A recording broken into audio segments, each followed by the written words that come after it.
तो उस मांग करने से पहले मुझे उसके प्रति कुछ कर्तव्यों को निभाना भी पड़ता है। आप खाने से लेकर पहनने तक, रहने तक 3 मूलभूत सुविधाएं, 3 मूलभूत आवश्यकताएं, इन पर यदि गौर करें तो कहीं ना कहीं आपका अधिकार हनन हो रहा है। जिसकी जानकारी आपको नहीं है उसके प्रति जागरूकता लाना ही हमारा इस गोष्ठी का और अन्य संस्थाओं का एक कर्तव्य है।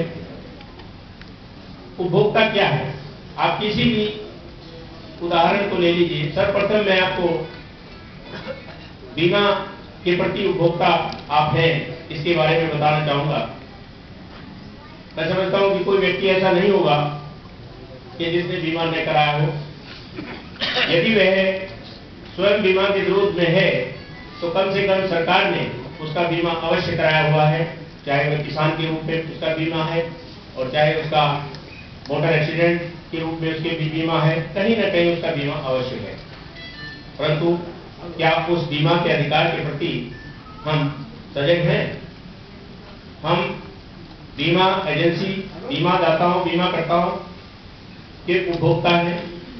बीमा कंपनी हमारी सेवा प्रदाता है। इसी प्रकार से वित्तीय संस्थाएं हैं, चाहे वो बैंक है, चाहे अन्य वित्तीय संस्थाएं हैं जिनमें आप अपना धन जमा करते हैं, उसको बढ़ते हुए देखना चाहते हैं। परंतु जब कभी आपको ऐसा लगता है कि आपका धन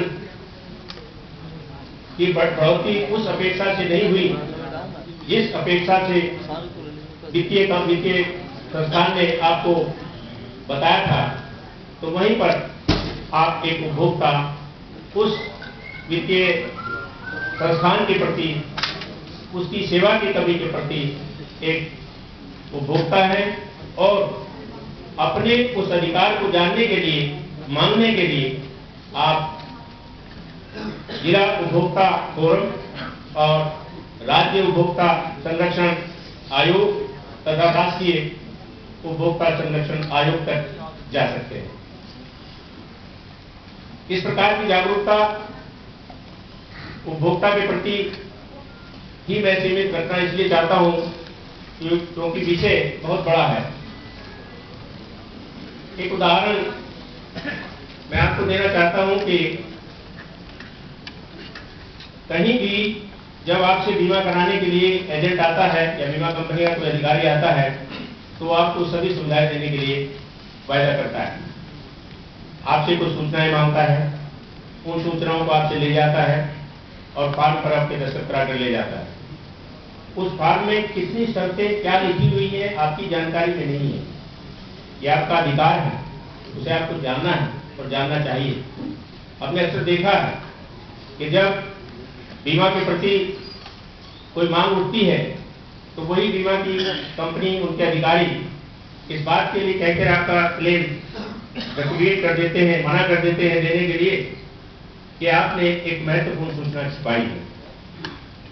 वो महत्वपूर्ण सूचना क्या है? कितनी बार देखा गया है कि आप फला बीमारी से ग्रस्त थे और जब हमने आपका बीमा किया था तब आपने ये बीमारी हमको नहीं बताई, इसलिए हम आपको वो क्लेम आपका नहीं दे सकते। परंतु क्या उन्होंने आपसे या उन्होंने अपनी तरफ से आपकी चिकित्सा कराई थी?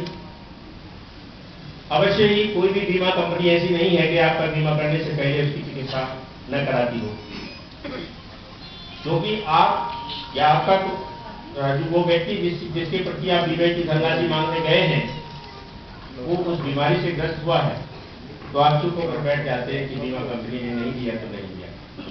यहीं पर उपभोक्ता और सेवा प्रदाता का विवाद शुरू होता है।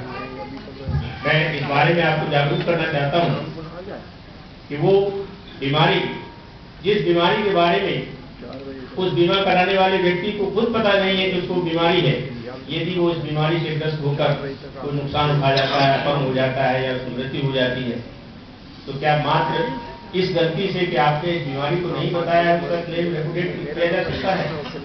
मैं कहता हूं नहीं किया जा सकता।